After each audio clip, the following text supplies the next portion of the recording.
아이고, 꼴 좀 봐라. 시장에서 생선 팔고 앉아있네. 이혼한 며느리가 사는 꼴이나 구경하자며 찾아온 시어머니 말순이 5만 원짜리 지폐 몇 장을 생선 내장 위에 툭툭 던졌습니다. 함께 온 부인들이 코를 틀어막으며 킬킬거렸고 지켜보던 상인들이 하나둘 술렁이기 시작했습니다. 생선 비늘이 잔뜩 묻은 앞치마를 두른 지연은 두 뺨이 벌겋게 달아올랐지만 끝내 고개를 들지 못했어요. 바로 그 순간 황금빛 문장이 박힌 새까만 리무진 한 대가 소리도 없이 좁은 시장 골목으로 미끄러져 들어왔습니다. 뒷문이 열리더니 백발이 단정한 노신사가 천천히 모습을 드러냈어요. 국내 최고의 건강기업 명성그룹의 김학수 회장이었습니다. 회장은 경호원들의 부축마저 뿌리치고 성큼성큼 걸어와 비늘투성이 앞치마를 두른 지연 앞에 멈춰 서더니 허리를 90도로 깊이 숙였습니다. 방금까지 며느리를 조롱하던 시어머니 말순의 얼굴이 새하얗게 질리며 입이 떡 벌어졌어요. 대체 저 초라한 생선 장수 며느리는 어떤 사연을 품고 있길래 대한민국 최고의 재벌 회장이 그 앞에 허리를 숙인 걸까요? 사연 시작 전 구독과 좋아요를 눌러주시면 그곳에 좋은 일들만 가득하시기를 바라겠습니다. 사연 시작합니다. 안녕하세요. 제 이름은 송지연입니다. 올해 42살 이 수산시장 한 구석에서 건어물 좌판을 지키며 하루하루를 살아가고 있습니다. 한때는 남부럽지 않은 집안의 안주인 소리를 듣던 사람이었지만 지금은 새벽 찬바람에 손이 트도록 마른 오징어와 미역을 파는 장사꾼이 되었어요. 어쩌다 제가 이 자리까지 흘러오게 되었는지, 그리고 이 좌판 깊숙이 무엇을 숨기고 사는지 그 이야기를 이제부터 조금씩 풀어보려 합니다. 새벽 4시 온 세상이 아직 깊은 잠에 빠져 있는 시각에 저는 얼어붙은 수산시장 바닥을 훑으며 하루를 시작합니다. 밤새 다른 상인들이 내다버린 빈 상자들을 주워 차곡차곡 쌓아 올리면 손끝이 쩍쩍 갈라지고 그 틈으로 파고드는 시린 바람이 뼈까지 스며듭니다. 얼음물에 손을 담근 듯 감각이 무뎌진 손가락을 입김으로 녹여가며 저는 젖은 종이 상자를 한 장 한 장 접어 리어카에 실었습니다. 붉게 튼 손등을 내려다볼 때마다 저는 문득 옛 생각에 잠기곤 했어요. 10년 전만 해도 저는 이런 새벽 공기를 알지 못했습니다. 따뜻한 아랫목에 앉아 아버지가 손수 다려주시던 약청 한 잔으로 하루를 열던 시절이 분명 제게도 있었습니다. 그 곱던 손이 이제는 비린내가 깊게 밴 앞치마처럼 거칠어졌으니 지난 세월이 저를 얼마나 모질게 굴려왔는지 새삼 사무칩니다. 그래도 저는 어금니를 꽉 깨물고 몸을 일으켰습니다. 오늘 팔 마른 오징어와 다시마, 미역 줄기를 좌판에 가지런히 널어야 했기 때문입니다. 골라 오늘 물건이 아주 실합니다. 다시마 한 봉지에 3,000원이요. 목이 쉬도록 손님을 끄는 제 목소리에 옆 국밥집 이모가 뜨끈한 국물 한 그릇을 슬쩍 밀어줍니다. 지연아, 이거라도 한술 뜨고 해.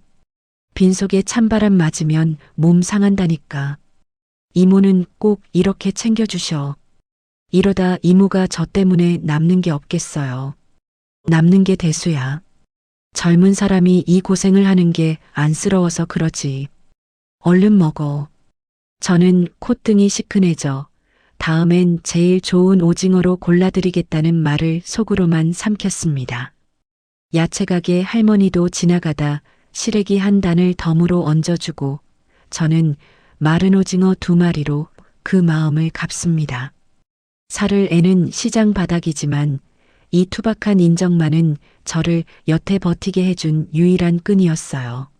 서로 넉넉하지 못한 처지에도 국물 한 그릇, 시래기 한 단을 나누는 이 사람들이 없었다면 저는 진작에 이 자리를 접었을지도 모릅니다. 손님이 뜸해지는 틈을 타 저는 좌판 가장 깊숙한 자리로 눈길을 옮깁니다. 낡은 천으로 꽁꽁 싸매어둔 작은 단지 하나. 누구도 눈치채지 못하게 젓갈통 뒤에 숨겨둔 그 단지가 오늘도 무사한지 저는 하루에도 몇 번씩 조심스레 살피곤 했습니다. 천을 살며시 들추자 은은하고 맑은 단내가 피어오르며 코를 찌르던 비린내를 잠시나마 부드럽게 덮어줍니다. 잘 익은 배와 도라지 그리고 이름 모를 약초가 오래 우러난 그 향은 맡을수록 마음을 가라앉혀 주었어요. 이 냄새를 맡을 때면 저는 돌아가신 아버지의 얼굴이 눈앞에 선히 떠올랐습니다. 아버지는 평생을 바쳐 몸에 이로운 약청 비법을 연구하신 분이었습니다. 좋은 약재를 구하러 온 산을 헤매고 항아리에 손을 얹어 숙성 온도를 가늠하느라 밤을 지새우던 그 뒷모습을 저는 아직도 잊지 못합니다. 마지막 1년을 어떤 온도에서 어떤 비율로 재워야 하는지 그 미묘한 손끝의 감을 아버지는 오직 제게만 나직이 일러주셨어요. 어린 시절 아버지는 항아리 앞에 저를 앉혀놓고 이렇게 이르시곤 했습니다. 지연아, 이 약청은 급하게 서두른다고 되는 게 아니야. 사람의 정성을 알아보고 저 혼자 천천히 익어가는 거란다. 그때는 그 말씀이 무슨 뜻인지 잘 몰랐지만 세월이 흐른 지금에야 저는 그 말의 무게를 조금씩 헤아리게 되었습니다. 그러나 그 귀한 비법 노트를 저는 끝내 지켜내지 못했습니다. 전 남편이 노트를 통째로 빼앗아 가던 그날 밤이 아직도 눈에 선합니다. 이딴 시장통 장사보다 이게 돈이 되는 거야. 당신은 이제 필요 없어. 그 노트는 아버지 평생이에요. 제발 그것만은 두고 가요. 평생은 무슨. 어차피 당신 혼자선 아무것도 못해. 그 차가운 한마디를 남기고 그는 저를 맨몸으로 대문 밖에 내동댕이 쳤습니다. 차디찬 골목 바닥에 주저앉아 밤새 울던 그 밤의 서러움이 지금도 문득문득 제 가슴을 후벼 팝니다. 세간 하나 챙기지 못하고 쫓겨난 제 손에 남은 것이라곤 몰래 품고 나온 약청 씨앗 항아리 하나뿐이었습니다. 그날 이후 저는 아버지의 영정사진 앞에서 딱 하나만은 다짐했습니다. 매일 밤 좌판을 접고 돌아와 사진을 마주할 때마다 저는 사진 속 환하게 웃으시는 아버지께 나직이 속삭이곤 했어요. 아버지, 다른 건 다 빼앗겨도 이것만은 제가 지킬게요. 조금만 더 기다려주세요. 눈물을 꾹 삼키며 되뇌던 그 한마디의 다짐 하나로 저는 이 시린 새벽을 여태 견뎌온 셈입니다. 그런데 며칠 전부터 시장 골목에 낯선 그림자가 어른거렸습니다. 허름한 잠바에 낡은 모자를 눌러 쓴 노인 한 분이 제 좌판 언저리를 조용히 서성이곤 했어요. 어디서 왔는지 무엇을 찾는지 알 길이 없었지만 그 눈빛만은 뭔가를 애타게 더듬는 사람의 것이었습니다. 마치 오랜 병을 안고 마지막 지푸라기라도 잡으려는 듯한 그런 간절한 눈빛이었죠. 그날도 노인은 골목 어귀에 서 있었습니다. 그러다 갑자기 허리를 꺾으며 심하게 기침을 쏟아냈습니다. 가슴을 쥐어짜듯 컥컥대며 숨을 제대로 잇지 못하는 모습에 지나던 상인들은 되레 얼굴을 찌푸리며 코를 막았습니다. 어이구, 무슨 몹쓸 병이라도 옮기려고. 저리 좀 가시오. 사람들이 손사래를 치며 물러서는 그 각박한 광경을 보는 순간 제 마음 한구석이 쿡 찔렸습니다. 병든 몸으로 남의 눈총을 받던 아버지의 마지막 모습이 겹쳐 떠올랐기 때문입니다. 저는 도무지 그를 외면할 수가 없었어요. 저도 모르게 다가가 노인의 굽은 등을 가만히 쓸어내렸습니다. 등뼈가 앙상하게 만져지는 그 여인 몸이 어쩐지 남 같지가 않았습니다. 한참을 망설인 끝에 저는 젓갈통 뒤에 그 단지를 떠올렸습니다. 남몰래 아껴둔 약청을 조금 덜어 따뜻한 물에 정성껏 풀고 김이 오르는 찻잔을 노인의 두 손에 쥐어 주었습니다. 어르신, 천천히 한 모금씩 드셔보세요. 속이 조금은 편해지실 거예요. 노인은 흐린 눈으로 저를 한번 올려다보더니 갈라진 목소리로 겨우 한마디를 건넸습니다. 이런 걸 공으로 얻어도 되나 모르겠소. 그런 말씀 마세요. 아파서 힘드신데 값을 따질 게 뭐 있겠어요. 노인은 떨리는 손으로 찻잔을 받아 조심스레 한 모금을 넘겼습니다. 그러자 거짓말처럼 그 격했던 기침이 차츰 잦아들기 시작했습니다. 벌겋게 달아올랐던 얼굴에 서서히 핏기가 돌고 가빴던 숨이 고르게 가라앉았습니다. 노인은 한동안 찻잔을 물끄러미 내려다보다 조심스레 입을 뗐습니다. 모간이 다 트이는 것 같구려. 대체 이 귀한 것을 어디서 구하셨소? 저는 그저 씁쓸하게 웃으며 대답했습니다. 돌아가신 아버지가 남겨주신 거예요. 이제는 저한테 남은 유일한 것이죠. 아버님이라. 참으로 손끝이 야무진 분이셨나 보오. 그 정성을 딸이 고스란히 잊고 있으니 저 세상에서도 흐뭇해 하실게요. 노인은 제 말끝을 오래 곱씹는 듯 말없이 남은 차를 천천히 비웠습니다. 빈잔을 두 손으로 공손히 돌려주는 그 손길이 허름한 행색과는 어울리지 않게 어딘가 반듯했어요. 그러고는 깊이 고개를 숙여 인사한 뒤 무거운 걸음으로 골목 저편으로 사라졌습니다. 멀어지는 노인의 뒷모습을 보며 저는 저도 모르게 한마디를 건넸습니다. 어르신, 기침나면 언제든 또 들르세요. 차 한 잔은 늘 있으니까요. 노인은 걸음을 멈추고 잠시 저를 돌아보더니 말없이 고개만 한번 끄덕이고는 사라졌습니다. 노인이 떠난 자리에 남은 빈 찻잔에는 아직 온기가 어려 있었습니다.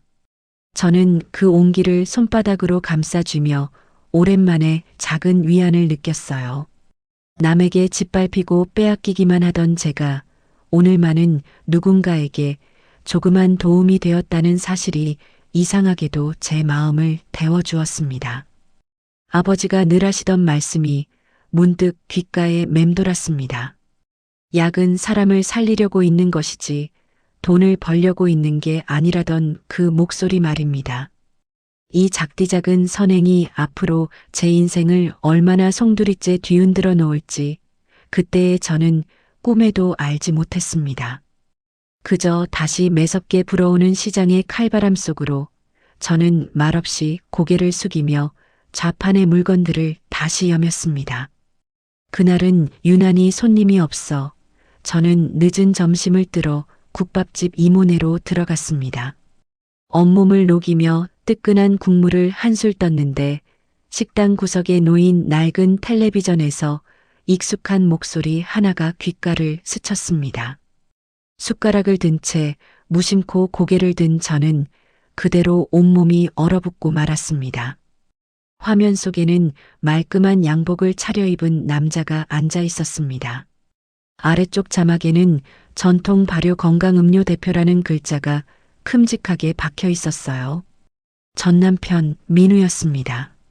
저를 맨몸으로 길바닥에 내던졌던 바로 그 사람이 이제는 성공한 사업가의 얼굴로 카메라 앞에서 환하게 웃고 있었습니다. 진행자가 부드러운 목소리로 그 특별한 맛의 비결을 물었습니다. 대표님, 요즘 소비자들 사이에서 화제인데요. 이 맛의 비결이 대체 무엇입니까? 민우는 여유로운 미소를 지으며 입을 열었습니다.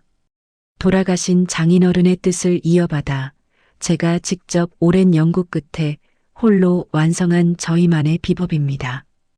그 한마디를 듣는 순간 저는 손에 쥐고 있던 숟가락을 국밥 그릇 안에 툭 떨어뜨렸습니다.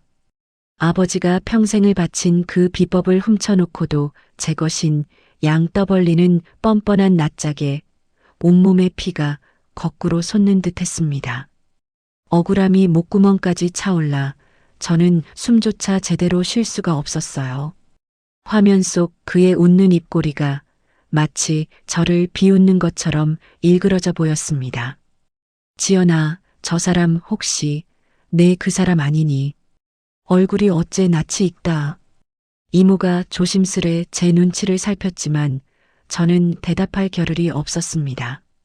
그때 옆자리에서 국밥을 뜨던 다른 상인이 화면을 흘끗 보며 대수롭지 않게 한마디를 보탰습니다. 저 회사 요새 아주 잘 나가더구먼. 사장이 인물도 훤칠하고 말이야. 그 말이 제 가슴에 대못처럼 콱 박혔습니다. 저 번드르르한 얼굴 뒤에 얼마나 추악한 도둑질이 숨어 있는지 이 순박한 사람들은 꿈에도 모를 테니까요. 저는 차마 아무 말도 못하고 자리에서 일어섰습니다. 갑자기 가슴이 쿵쿵 뛰고 손발이 싸늘하게 식어갔습니다. 저는 국밥값을 챙길 정신도 없이 식당 문을 박차고 나와 시장 뒷골목 담벼락을 붙잡고 헛구역질을 했습니다. 텅 빈 속에서 쓴물만 올라왔지만 정작 깨워내고 싶은 건 저 화면 속의 거짓말이었습니다. 한참을 그렇게 웅크린 채 저는 차가운 벽에 이마를 대고 숨을 골랐습니다. 가장 견디기 힘든 건 분노가 아니라 아무것도 할 수 없다는 무력감이었어요. 저 사람은 번쩍이는 조명 아래에서 박수를 받는데 진짜 주인인 저는 이 어둑한 골목에서 남몰래 헛구역질이나 하고 있었으니까요. 아버지가 이 꼴을 보셨다면 얼마나 가슴을 치셨을까 싶어 저는 애꿎은 입술만 잘근잘근 깨물었습니다. 그렇게 며칠이 흘렀습니다.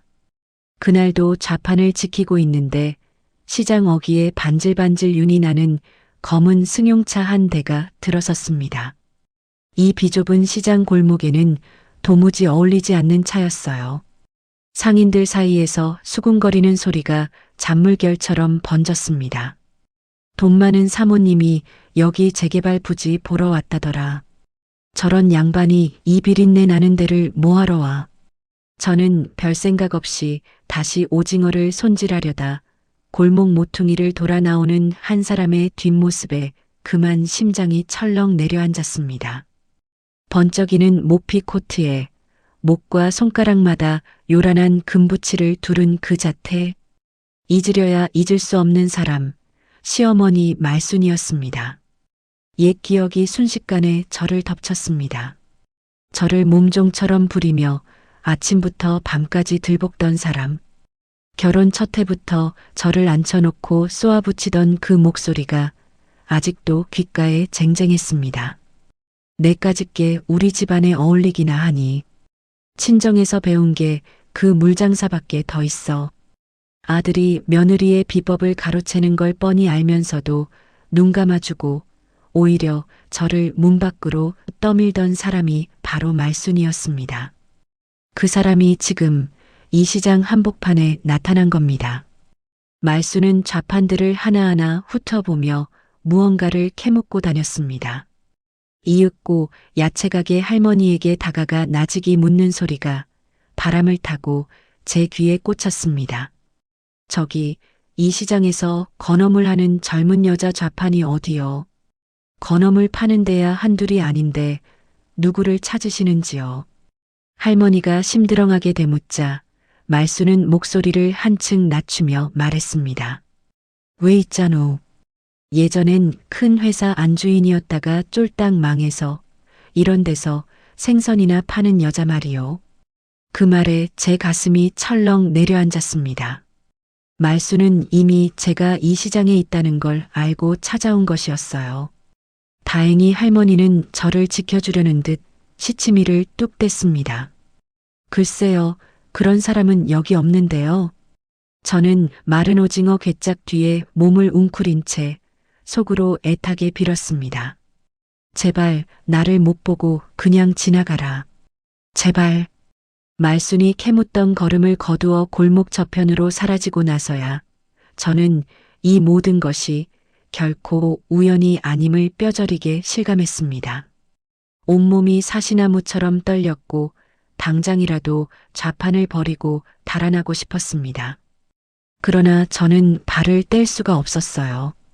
젓갈통 뒤에 숨겨둔 아버지의 작은 약청 단지가 저를 그 자리에 붙들어 매고 있었기 때문입니다.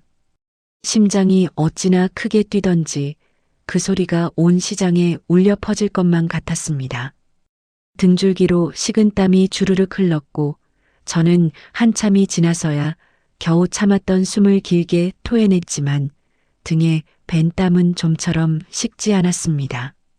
그날 밤 저는 쉽게 잠들지 못했습니다.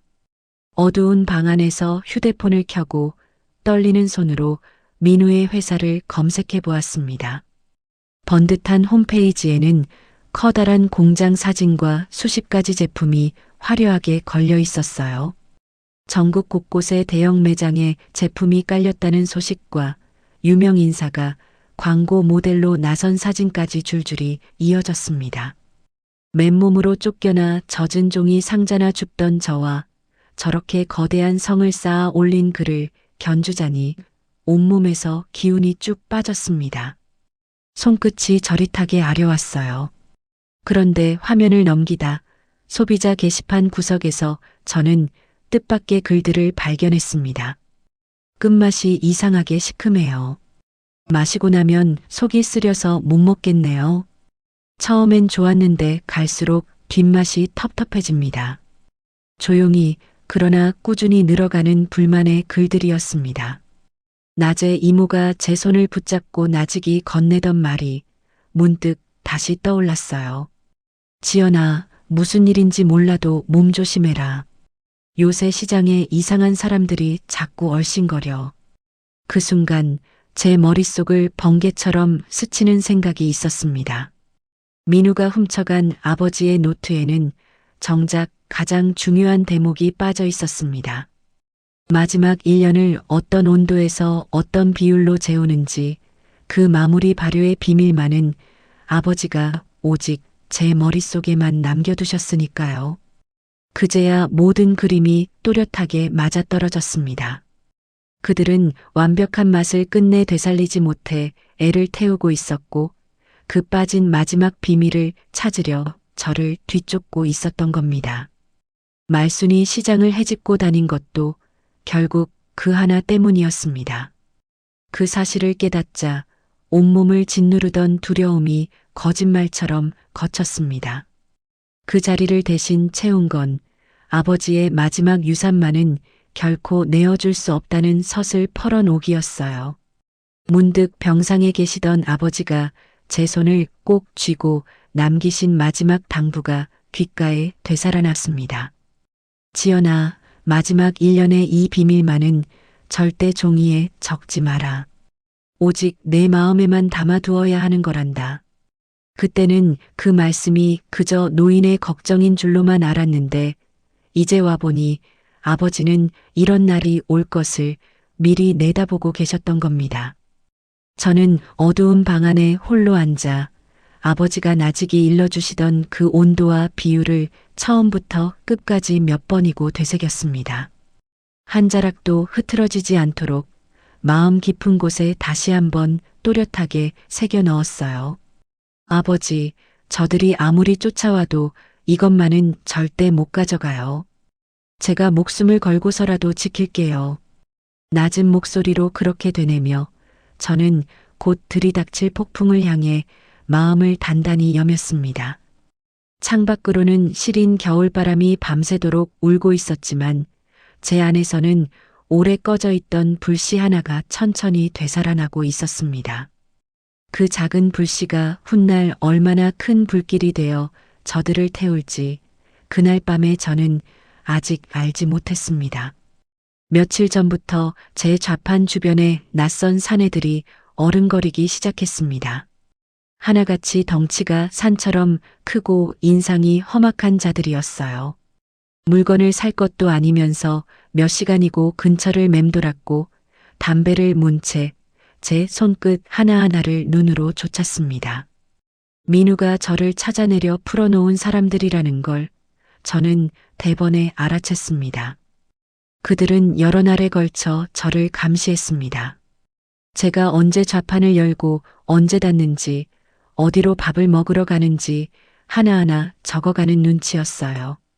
심지어 이웃 상인들을 붙잡고 제 뒷조사까지 하고 다녔습니다. 하루는 생선가게 아저씨에게 다가가 넌지시 캐묻는 소리를 들었어요. 저 건어물 하는 여자, 집이 어디요? 밤에는 어디서 자는지 좀 봅시다. 그 말에 등골이 서늘해졌습니다. 이제 저들은 제 좌판을 넘어 제가 몸을 누이는 곳까지 노리고 있었던 겁니다. 며칠 뒤에는 그 사내들 중 우두머리로 보이는 자가 제 좌판 앞으로 성큼 다가왔습니다. 그는 굵은 팔짱을 낀 채 저를 위아래로 훑어보더니 낮고 느릿한 목소리로 말했습니다. 아주머니, 우리 사장님이 예정을 생각해서 좋게 얘기하랍디다. 가진 거 고분고분 내놓으면 서로 얼굴 붉힐 일 없어요. 저는 손질하던 칼을 도마에 내려놓고 애써 떨리는 목소리를 눌러 대꾸했습니다. 무슨 말씀인지 모르겠네요. 저는 그저 생선 파는 사람일 뿐입니다. 끝까지 모른 척 하시겠다. 뭐 사람이 매를 벌면 별 수 있나? 그는 비릿하게 입꼬리를 올리며 돌아섰습니다. 그 뒷모습을 보는데 조여오는 올가미가 제 목을 서서히 죄어오는 것만 같아 온몸이 오싹했습니다. 그날 밤 좌판을 접고 집으로 돌아가는 길이었습니다. 인적 드문 골목에 접어들자 등 뒤에서 저벅저벅 발소리가 따라붙었습니다. 제가 걸음을 빨리 하면 그 소리도 빨라지고 우뚝 멈추면 그 소리도 뚝 멈췄어요. 뒤를 돌아볼 용기조차 나지 않아 저는 그저 앞만 보고 미친 듯이 내달렸습니다. 숨이 턱까지 차오르고 다리가 후들거렸지만 멈추면 붙잡힐 것만 같아 골목을 몇 번이고 꺾어 돌았습니다. 겨우 큰 길로 빠져나와 가쁜 숨을 몰아쉴 때에야 저는 제 온몸이 땀으로 흠뻑 젖었다는 걸 알았습니다. 그날 이후로 시장 사람들이 저를 슬금슬금 피하기 시작했습니다. 늘 국물을 나눠주던 이모마저 저와 눈 마주치기를 어려워했어요. 그 미안한 얼굴을 보는 것이 저는 저를 감시하는 사내들보다 더 아팠습니다. 하루는 이모가 지나가는 척 제 소매를 슬쩍 끌어당기며 낮게 속삭였습니다. 지연아, 이 이모를 용서해라. 그 사람들이 자꾸 우리 가게까지 와서 협박을 하니 나도 먹고 살자면 어쩔 수가 없구나. 저는 괜찮다고 이모 마음 다 안다고 웃어 보였지만 돌아서는 발걸음은 천근처럼 무거웠습니다.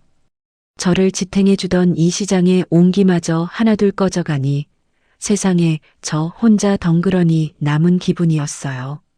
어느 날은 잠깐 화장실에 다녀온 사이 제 좌판이 엉망으로 헤집어져 있었습니다. 건어물 상자들이 나뒹굴고 젓갈통까지 밀쳐진 채였어요.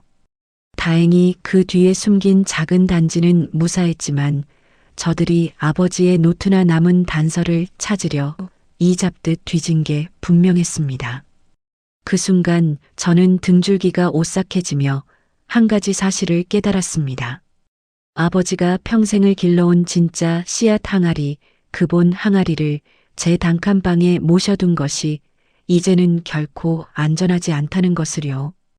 그날 밤 저는 칠흑 같은 어둠을 틈타본 항아리를 통째로 옮기기로 마음먹었습니다. 수십 킬로그램에 달하는 그 무거운 항아리를 낡은 리어카에 싣는 것부터가 사투였어요. 항아리가 깨질까 낡은 이불로 겹겹이 싸매고 이를 악문 채 온 힘을 다해 리어카를 끌었습니다. 골목의 울퉁불퉁한 돌바닥을 지날 때마다 리어카가 덜컹거려 저는 심장이 내려앉는 심정으로 항아리를 두 팔로 감싸 안았습니다. 삐걱대는 바퀴 소리가 어둠 속에서 어찌나 크게 들리던지 저는 몇 걸음마다 걸음을 멈추고 가로등 없는 골목을 두리번거려야 했습니다. 팔은 떨어져 나갈 듯 저리고 손바닥은 리어카 손잡이에 쓸려 벌겋게 부풀었어요. 등에서는 식은 땀이 얼굴에서는 눈물이 뒤엉켜 흘렀지만 저는 소리내어 울 수조차 없었습니다. 한참을 헤맨 끝에 오래전 문 닫은 폐건물의 지하실에 저는 겨우 항아리를 내려놓았습니다. 곰팡내 나는 캄캄한 지하에 홀로 주저앉아 저는 참았던 울음을 왈칵 토해냈어요. 아버지, 제가 못나서 이걸 이런 데다 숨겨요. 조금만 더 참아주세요. 차디찬 바닥에 이마를 대고 한참을 흐느끼다 저는 다시 이를 악물고 몸을 일으켰습니다.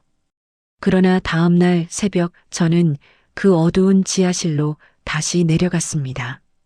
기침이 심하던 그 노인과 숨이 가빠 힘겨워하던 이웃 어르신들의 얼굴이 자꾸만 눈에 밟혔거든요.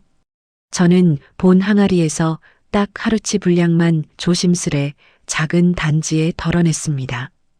그러고는 여느 때처럼 좌판 젓갈통 뒤에 몰래 숨겨두었어요.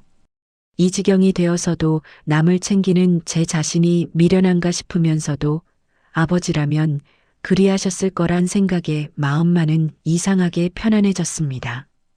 그 무렵 저는 인터넷 뉴스에서 뜻밖의 기사를 보게 되었습니다. 민우의 회사가 커다란 대기업인 명성그룹 계열사의 젊은 임원과 은밀히 손을 잡고 대규모 납품 계약을 밀어붙이고 있다는 단독 보도였어요. 뒷돈이 오갔다는 소문까지 조심스레 덧붙어 있었습니다. 그 기사를 읽는 순간 흩어져 있던 조각들이 하나로 맞물렸습니다. 그 큰 계약을 따내려면 제품의 부작용을 반드시 덮어야 했고, 그러자면 완벽한 맛, 곧 제 머릿속에만 남은 마지막 비밀이 절실했던 겁니다. 저를 이토록 악착같이 쫓는 까닭이 바로 거기 있었어요. 며칠 뒤 이모가 남몰래 저를 구석으로 불러 귀띔해 주었습니다. 지연아, 글쎄 그 시어머니가 시장 번영회장한테 돈을 두둑이 찔러줬다더라. 무슨 수를 써서든 너를 이 바닥에서 쫓아내려고 아주 작정을 했나 봐. 그 말은 곧 현실이 되었습니다. 이모의 귀띔이 채 가시기도 전에 시장 번영회장이 직접 제 좌판을 찾아왔어요.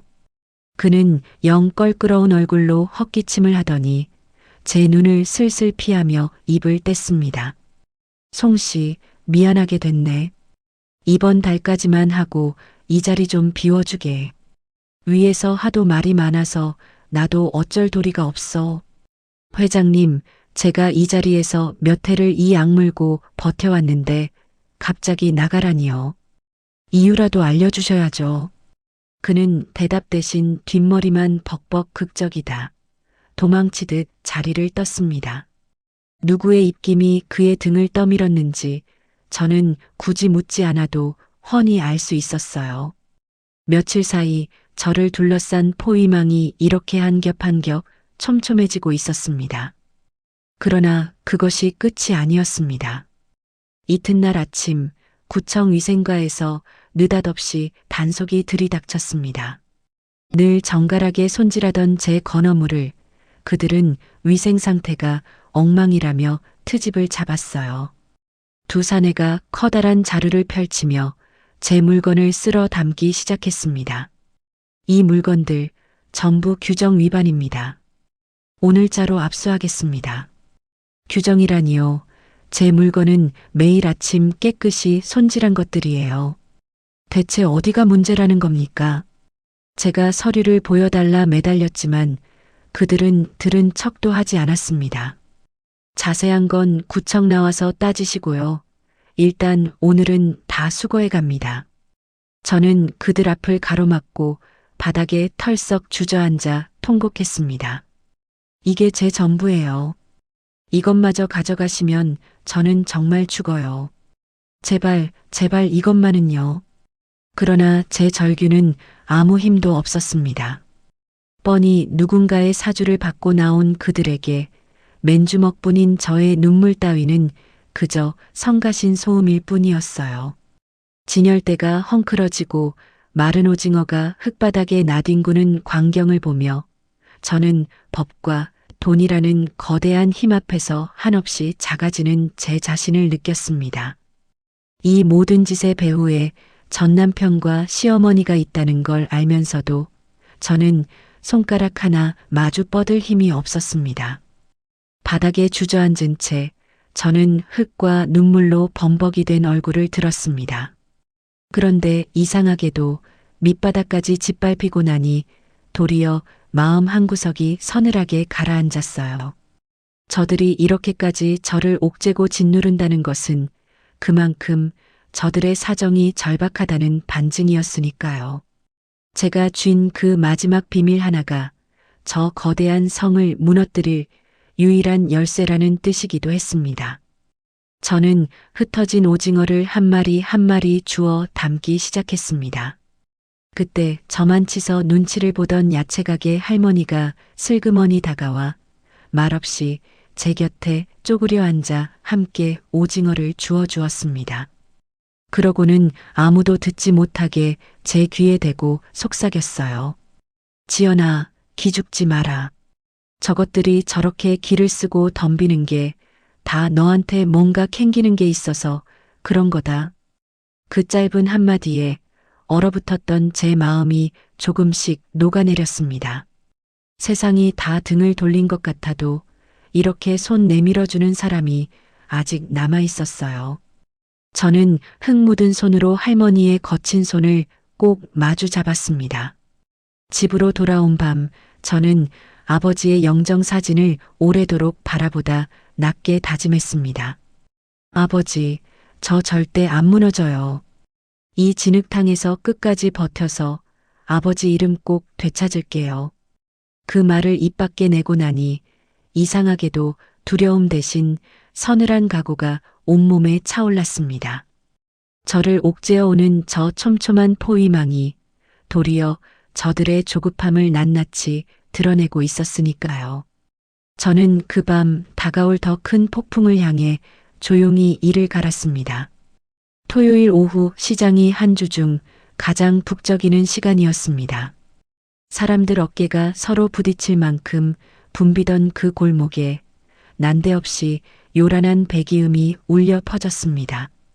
반질반질 윤이 나는 외제차 한 대가 좁은 통로를 억지로 비집고 들어서자 오가던 사람들이 흠칫 놀라 길을 비켰어요. 저는 오징어를 다듬던 손을 우뚝 멈추고 그쪽을 바라보다 그만 온몸이 돌처럼 굳어버렸습니다. 차 문이 열리고 머리부터 발끝까지 번쩍이는 사람이 내렸습니다. 화려한 모피 코트에 커다란 보석 반지를 낀 손, 잊으려야 잊을 수 없는 그 얼굴, 시어머니 말순이었어요. 그 뒤로는 비슷하게 치장한 동네 부인들 서너시 부채질을 하며 킬킬거리고 따라붙었습니다. 말순은 마치 우리의 갇힌 짐승이라도 구경하러 온 사람처럼 느긋한 걸음으로 제 좌판을 향해 다가왔어요. 또각또각 울리는 그 구두 소리가 제 심장을 한 걸음 한 걸음 짓눌렀습니다. 저는 얼른 고개를 숙이고 못 본 척 오징어만 만지작거렸지만 이미 늦은 뒤였어요. 저를 알아본 말순이 걸음을 멈추더니 위아래로 저를 훑어보며 코를 틀어막는 신용을 했습니다. 아이고, 이게 누구야? 우리 잘난 전 며느리 아니신가? 꼴에 자존심은 남아서 도망도 안 가고 이 비린내 나는 데서 거지꼴로 살고 있었네. 말순이 그렇게 비아냥거리자 뒤따르던 부인들이 손으로 입을 가리며 까르르 웃었습니다. 어머, 저 여자가 그 회장님 며느리였다는 그 여자예요? 세상에 사람 팔자 참 알 수 없네. 주변에 있던 시장 사람들의 시선이 일제히 저에게로 쏟아졌습니다. 수군거리는 소리와 힐끔거리는 눈길들 속에서 제 두 뺨이 부끄러움으로 화끈 달아올랐어요. 귓불까지 뜨거워지고 오징어를 쥔 손끝이 잘게 떨렸습니다. 저는 입술을 꾹 깨문 채 고개를 더 깊이 숙이고 이 지독한 순간이 어서 지나가기만을 빌었습니다. 지나온 세월의 서러움이 한꺼번에 목구멍까지 차올랐지만 저는 그저 삼키고 또 삼켰어요. 시집살이 하던 시절 말수는 손님들 앞에서 저를 세워두고 흠을 잡는 것을 즐기던 사람이었습니다. 그때도 저는 이렇게 고개를 숙인 채 모진 말들을 견뎌야 했었죠. 세월이 이만큼 흘렀는데도 저는 여전히 그 앞에서 작아지는 제 자신이 사무치게 서글펐습니다. 그때 저만치서 국밥집 이모가 안절부절 못하며 다가왔습니다. 그녀는 겁에 질린 얼굴로도 용기를 내어 떨리는 목소리로 말순을 말렸어요. 저기 사모님, 사람을 이렇게 많은 데서 망신을 주시면 못 써요. 이 사람도 먹고 살자고 이러는 건데. 그러자 말순 곁에 서 있던 부인 하나가 눈을 부라리며 이모를 쏘아붙였습니다. 뭐야, 당신은 또 누구야? 남의 집안일에 웬 참견이야. 저리 안 비켜? 그 서슬에 이모는 하려던 말을 삼키고 미안한 눈빛으로 저를 바라보다 뒷걸음질 쳤어요. 유일하게 손 내밀어 주려던 사람마저 저렇게 짓눌리는 걸 보니 제 마음이 더욱 캄캄해졌습니다. 제가 아무 대꾸도 없이 고개만 숙이고 있자 말수는 그 침묵이 더 안 이꾸었던 모양입니다. 좌판에 널린 마른 오징어 한 마리를 집어들더니 다짜고짜 제 얼굴을 향해 냅다 집어 던졌어요. 딱딱하게 마른 오징어가 제 이마를 정통으로 때렸습니다. 화끈한 통증과 함께 이마에 붉은 자국이 번졌지만 저는 이번만은 고개를 숙이지 않았습니다. 천천히 얼굴을 들어 흔들림 없는 눈으로 말순을 똑바로 마주 보았어요. 제 안에서 무언가 차갑고 단단한 것이 천천히 고개를 드는 것이 느껴졌습니다. 어머, 이년 봐라. 눈을 똑바로 뜨고 나를 노려보네. 옛날 같으면 상상도 못할 일이지. 말수는 어이없다는 듯 콧방귀를 뀌더니 이번에는 지갑을 열었습니다. 그러고는 5만 원짜리 지폐 몇 장을 꺼내 흙탕물이 흥건히 고인 바닥에 툭툭 흩뿌렸어요. 자, 적선이라 치고 던져주마. 주울 테면 주어라. 대신 그 비법인지 뭔지 어디 한번 술술 풀어봐. 그러면 우리 아들이 너 정도는 먹여 살려줄지도 모르니까. 돈 몇 푼으로 제게 남은 마지막 자존심마저 짓밟으려는 그 태도에 저는 더 이상 참을 수가 없었습니다. 구경하던 사람들 틈에서 누군가 나직이 혀를 차는 소리가 새어나왔어요. 쯧쯧, 아무리 그래도 사람한테 돈을 저렇게 던지다니. 못됐네, 못됐어. 흙탕물에 젖어가는 지폐를 내려다보는데 이상하게도 저는 그 돈이 조금도 탐나지 않았습니다. 오히려 돈으로 사람의 마음을 살 수 있다 믿는 그 천박함이 가엽게 여겨질 뿐이었어요. 여태 억눌러 온 말들이 목구멍을 밀치고 터져나왔습니다. 그 비법이요? 그건 우리 아버지가 평생을 바쳐 만든 겁니다. 당신 아들이 그걸 훔쳐간 거 나는 하나부터 열까지 다 알고 있어요. 시장 한복판에서 제가 처음으로 목소리를 높이자 말순의 얼굴이 시뻘겋게 일그러졌습니다. 여태 종처럼 부리던 며느리가 제 앞에서 대드는 꼴을 그녀는 도저히 견딜 수 없었던 겁니다. 부인들의 웃음소리도 뚝 끊겼어요. 뭐 훔쳐? 이 배은망덕한 년이 어디서 함부로 입을 놀려. 말수는 한 발 성큼 다가서더니 목소리를 낮춰 저에게만 들리게 으르렁거렸습니다. 똑똑히 들어라. 우리 아들이 그 노트를 통째로 가져갔는데도 맛이 안 나. 마지막 비결이 내 대가리 속에 들어있다는 거 나도 다 안다. 곱게 뱉어내면 편할 것을 끝까지 버티면 내가 어떻게 되는지 두고 봐라. 그 말에 저는 오히려 확신이 섰습니다. 저들이 이토록 저를 못 잡아먹어 안달인 이유가 결국 제가 쥔 그 마지막 하나 때문이라는 것을요.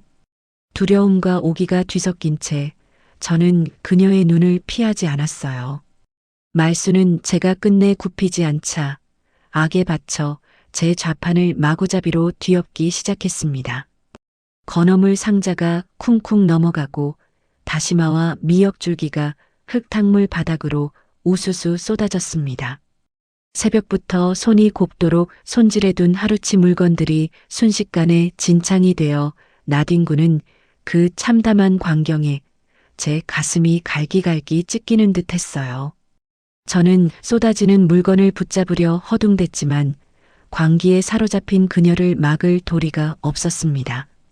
그런데 좌판을 헤집던 말순의 눈이 한 곳에서 뚝 멈췄습니다. 젓갈통 뒤에 낡은 천으로 싸매둔 그 작은 약청 단지였어요. 순간 제 등줄기로 서늘한 기운이 쫙 퍼지고 숨이 턱 막혔습니다. 말순은 그 단지를 집어들고 천을 벗겨내더니 은은하게 퍼지는 단내를 맡고는 코를 찡그렸어요. 뭐야, 이 시큼한 냄새는. 이 썩은 물 같은 게 설마 그 대단한 비법이라도 된다는 거냐? 그러고는 단지를 머리 위로 번쩍 치켜들어 그대로 시멘트 바닥에 내동댕이 치려 했습니다. 바로 그 찰나 제 머릿속에 아버지의 평생이 산산조각 나는 환영이 번개처럼 스쳐 지나갔어요. 약재를 고르시던 구분 등 항아리에 손을 얹고 밤을 지새우시던 그 모습이 한꺼번에 밀려들었습니다. 저는 생각할 겨를도 없이 그대로 몸을 날렸습니다. 차가운 바닥 위로 온몸을 던져 떨어지는 단지를 두 팔로 감싸 안고 그대로 대굴대굴 굴렀어요. 무릎이 까지고 팔꿈치가 시멘트에 쓸려 살같이 벗겨졌습니다. 찢어지는 통증이 온몸을 훑고 지나갔고 벗겨진 자리로 피가 배어 나왔지만 저는 품에 안은 그 단지만은 끝끝내 놓지 않았습니다. 흙바닥에 엎어진 채 저는 온 힘을 짜내어 피를 토하듯 소리쳤어요. 이것만은 안 돼. 이건 절대로 당신들이 못 건드려. 제 절규가 시장 골목을 쩌렁쩌렁 울렸습니다. 흙과 눈물로 범벅이 된 얼굴로 저를 올려다보는 그 서슬퍼런 기세에 말순도 흠칫 놀라 저도 모르게 뒤로 한 걸음 물러섰어요. 구경하던 사람들도 숨을 죽인 채 저와 말순을 번갈아 바라보았습니다. 그 짧은 정적 속에서 저는 이 작은 단지 하나가 저들이 그토록 목을 매는 마지막 열쇠임을 다시 한번 뼈에 새겼습니다. 이것만 지켜내면 저 거대한 성도 언젠가는 무너질 것이라는 확신이 들었어요. 그러나 그 침묵은 오래가지 않았습니다. 잠시 당황했던 말순의 입가에 이내 더 서늘하고 추악한 미소가 번졌습니다. 그녀는 천천히 고개를 돌려 시장 어귀에 세워둔 검은 승합차를 향해 손을 까딱였어요. 애들아, 뭣들 하니? 전연팔을 비틀어서라도 저 단지 당장 빼앗아 와. 안 되면 아주 못쓰게 만들어버려. 그 한마디에 골목 곳곳에 흩어져 있던 험상궂은 사내들이 어슬렁어슬렁 저를 향해 다가오기 시작했습니다. 낮에 저를 협박했던 그 우두머리가 맨 앞에서 가죽장갑을 낀 손을 우두둑 꺾으며 이죽거렸어요. 아주머니, 그러게 곱게 내놓으랬잖소. 이제 와서 다치지 말고 그 항아리나 이리 주쇼. 품에 단지를 꼭 안은 채 저는 점점 좁혀오는 그 거대한 그림자들을 올려다보며 온몸을 부르르 떨었습니다. 벗겨진 무릎에서 흐른 피가 흙바닥에 붉게 번지고 팔은 단지를 끌어안느라 감각이 없을 지경이었어요. 도와달라 외치고 싶었지만 시장 사람들은 겁에 질려 하나둘 뒷걸음질 칠 뿐이었습니다. 조금 전 저를 감싸려다 물러선 이모마저 두 손으로 입을 막은 채 발만 동동 구르고 있었어요.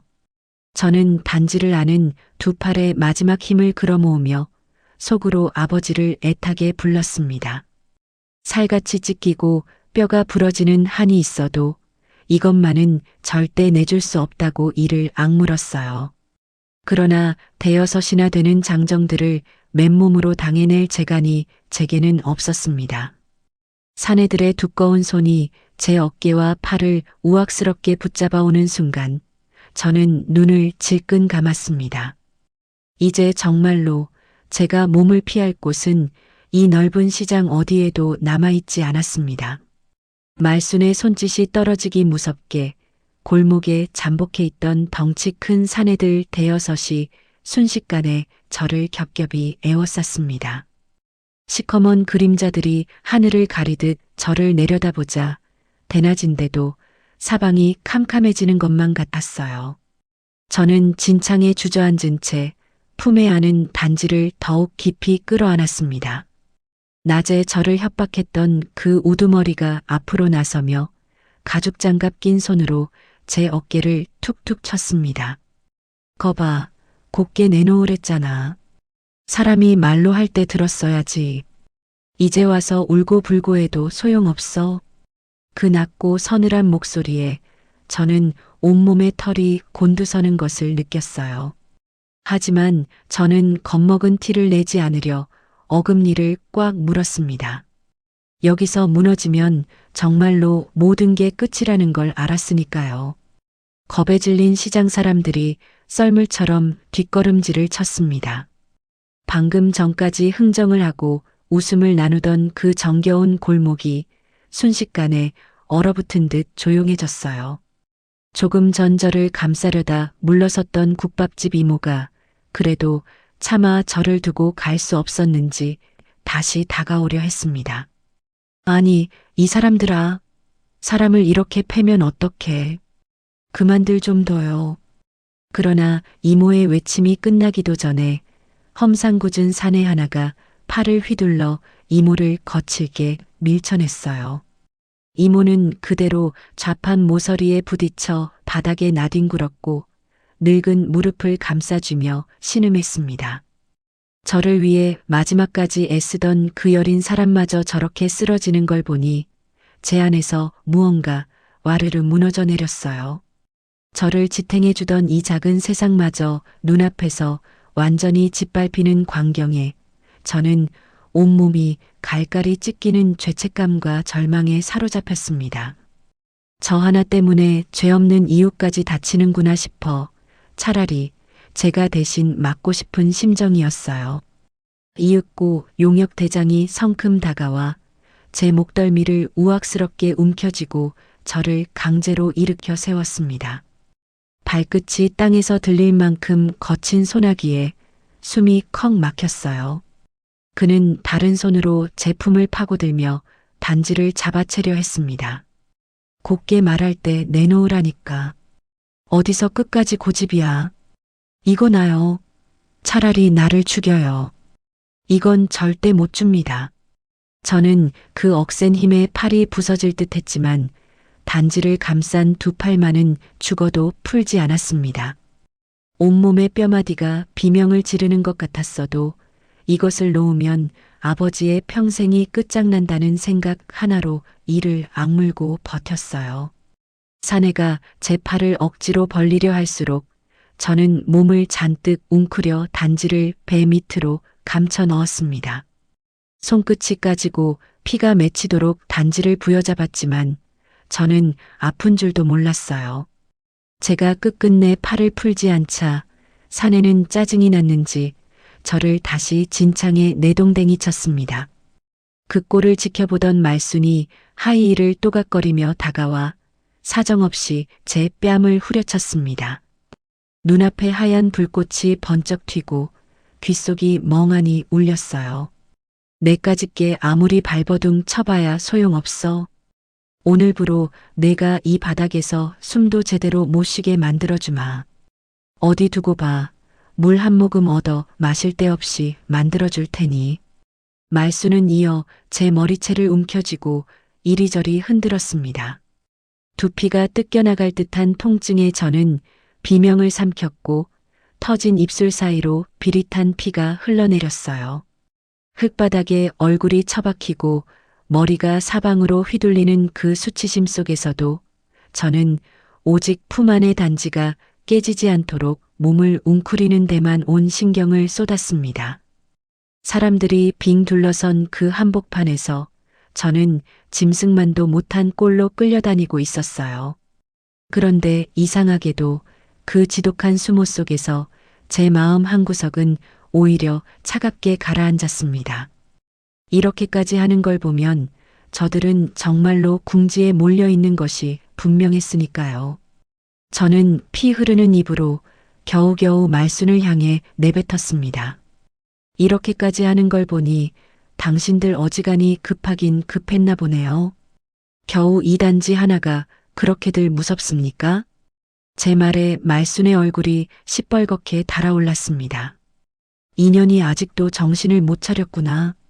그녀는 뾰족한 구두 끝으로 제 어깨를 사정없이 걷어찼어요. 어깨뼈가 욱신거리는 통증에 저는 몸을 잔뜩 웅크렸지만 제 말이 전곡을 찔렀다는 것만은 똑똑히 알 수 있었습니다. 발끈하며 흔들리는 말순의 눈빛이 그 사실을 고스란히 말해주고 있었으니까요. 사내들은 분풀이라도 하듯 제 좌판을 마저 부수기 시작했습니다. 낡은 천막 기둥이 우지끈 뽑혀나가고 오래도록 저를 먹여 살리던 나무 진열대가 산산조각이 났어요. 애써 널어둔 건어물들이 발길에 채여 흙바닥에 나뒹굴었습니다. 제 삶의 마지막 터전이 눈앞에서 완전히 무너져 내리는 그 참상에 저는 숨조차 제대로 쉴 수 없었어요. 말수는 그 광경을 팔짱을 낀 채 흐뭇하게 바라보며 비웃었습니다. 꼴 좋다. 이런 거지 속을 진작 밀어버렸어야 했는데 이래도 그 알량한 고집을 안 꺾을 테냐? 저는 부서진 진열대 조각들을 바라보며 새벽마다 찬 바닥을 훑던 지난 날들이 한꺼번에 스쳐 지나가 가슴이 미어졌습니다. 그러나 저는 눈물을 보이지 않으려 고개를 돌렸어요.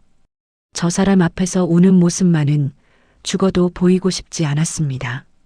그때 구경꾼들 틈에서 낯선 여자 하나가 앞으로 슬며시 나섰습니다.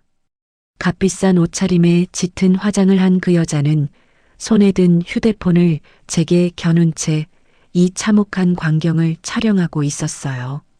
저를 향해 입꼬리를 비틀며 웃는 그 얼굴을 저는 어렵지 않게 알아보았습니다. 바로 민우의 곁을 꿰찬 새 아내였습니다. 어머, 이 장면 정말 값지네. 우리 자기가 보면 아주 속이 시원하겠어. 그 여자는 저를 마치 구경거리라도 되는 듯 이리저리 찍어대며 낄낄거렸습니다. 그러더니 쪼그려 앉아 제 얼굴 가까이 휴대폰을 들이대고는 낮게 속삭였어요. 그렇게 잘난 척하더니 꼴이 그게 뭐야. 진작 순순히 넘겼으면 이런 창피는 안 당했을 텐데. 제 밑바닥까지 짓밟힌 이 순간을 저들은 자신들의 승리라 여기며 즐기고 있었습니다. 그 악랄함을 코앞에서 마주하자 저는 분노를 넘어 온몸이 서늘하게 식어가는 살기마저 느꼈어요. 언젠가 반드시 오늘 이 순간을 저들이 뼈저리게 후회하게 만들겠다고 저는 피 흐르는 입술을 깨물며 속으로 다짐했습니다. 보다 못한 생선 가게 아저씨가 떨리는 손으로 어딘가 전화를 걸려 했습니다. 저는 마지막 지푸라기라도 잡는 심정으로 둘러선 사람들을 향해 목이 터져라 외쳤습니다. 여러분, 제발 좀 도와주세요. 이 사람들이 남의 물건을 강제로 빼앗으려고 해요. 제발요. 그러나 제 절박한 외침에도 사람들은 서로 눈치만 볼 뿐 누구도 선뜻 나서지 못했습니다. 용역들의 험한 눈빛이 무서워 도와주고 싶어도 차마 발이 떨어지지 않는 것이었어요. 그 무거운 침묵이 뺨을 맞는 것보다 더 저를 아프게 했습니다. 이건 너무하잖소. 아무리 그래도 그렇지. 경찰을 불러야지. 그러나 용역 하나가 대번에 그 손에서 휴대폰을 낚아채 저만치 바닥에 내동댕이쳐 박살냈어요. 그러고는 아저씨의 멱살을 잡고 나지막이 으름장을 놓았습니다. 영감, 오지랖 부리다 크게 다치지 말고 가만히 있어. 여기서 본 거 어디 가서 입 뻥끗했다간 그땐 영감 가게가 어떻게 될지 몰라. 그 말에 아저씨는 사색이 되어 입을 다물었고 그 광경을 지켜보던 다른 상인들도 하나같이 겁에 질려 고개를 돌려버렸습니다. 누구 하나 선뜻 나서지 못하고 그저 안타까운 눈빛으로 저를 훔쳐볼 뿐이었어요. 이 좁은 시장 골목은 순식간에 바깥 세상과 완전히 끊긴 외딴 지옥으로 변해버렸습니다. 사방이 사람으로 가득한데도 저는 이 세상에 홀로 버려진 것만 같았어요. 저는 그제야 뼈아프게 깨달았습니다. 아무리 발버둥 쳐도 이 맨몸뚱이 하나로는 저 거대한 폭력을 결코 이겨낼 수 없다는 것을요. 돈과 힘을 등에 업은 저들 앞에서 저 같은 사람이 할 수 있는 것이라곤 그저 몸으로 이 단지를 감싸는 일뿐이었습니다. 흙과 피와 눈물로 범벅이 된 얼굴을 진창에 처박은 채 저는 품 안의 단지를 끌어안고 속으로 흐느꼈어요. 아빠 미안해요. 제가 힘이 없어서 아빠가 평생을 바친 이것마저 못 지킬 것 같아요. 그렇게 지키라고 신신당부하셨는데 이 못난 딸이 결국 이 모양이에요. 정말 미안해요. 눈물이 흙탕물에 뚝뚝 떨어지며 붉은 핏물과 뒤섞여 번졌습니다. 온몸에 힘이 스르르 빠지고 이제 그만 모든 걸 놓아버리고 싶은 마음이 스멀스멀 밀려왔어요. 차라리 정신을 잃으면 이 고통도 끝날까 싶어 저는 감기는 눈꺼풀을 애써 붙들지 않았습니다. 바로 그때 저를 싸늘하게 내려다보던 말순의 입에서 소름 끼치는 명령이 떨어졌습니다. 안 되겠다. 얘들아, 전연 손가락을 하나씩 부러뜨려서라도 그 단지 당장 빼앗아내. 저것만 손에 넣으면 돼. 그 잔혹한 한마디에 용역 대장이 알겠다는 듯 고개를 끄덕이며 제 손을 향해 억센 손을 뻗어왔습니다. 굵은 손가락이 제 손목을 우악스럽게 짓누르는 감촉에 죽음보다 더한 공포가 얼음물처럼 온몸을 덮쳤어요. 저는 마지막 남은 힘을 쥐어짜 단지를 끌어안았지만 몰려드는 그 손길들 앞에서 그것이 아무 소용없다는 걸 저 자신이 가장 잘 알고 있었습니다. 태어나 지금껏 겪어본 그 어떤 순간보다도 어둡고 참혹한 제 인생 가장 밑바닥의 벼랑 끝이었어요. 저는 두 눈을 질끈 감으며 이제 정말 모든 것이 끝났다고 생각했습니다. 용역 대장의 구둣발이 제 손목을 막 짓밟으려던 바로 그 찰나였습니다. 시장 입구 쪽에서 고막을 찢을 듯한 굉음의 경적이 길게 울려 퍼졌어요.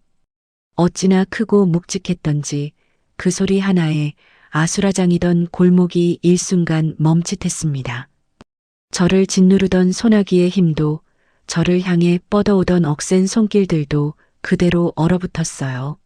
막 제 손가락을 움켜쥐려던 용역 대장마저 흠칫 놀라 고개를 획 돌렸고 저 역시 진창에 엎드린 채 얼떨결에 소리가 난 쪽으로 눈길을 옮겼습니다. 구경하던 사람들 사이에서도 술렁이는 웅성거림이 일었어요. 이게 무슨 소리야 대체? 뭔 일이 난 거야? 무슨 일인가 싶어 흐릿한 눈을 든 순간 저는 제 눈을 의심했습니다. 이 좁고 질척이는 시장 통로에는 도무지 어울리지 않는 태산처럼 거대하고 새까만 최고급 세단석 대가 줄지어 미끄러져 들어오고 있었으니까요. 엔진 소리 하나 없이 검은 물결이 밀려들듯 조용히 다가오는 그 위압감에 험상궂던 용역들의 움직임이 하나둘 뚝뚝 멈춰 섰습니다. 제 손목을 짓밟으려던 용역 대장마저 발을 슬그머니 거두며 저도 모르게 침을 꿀꺽 삼켰어요. 저게 뭐야? 저런 차가 왜 이런 데를 다 오는 거야?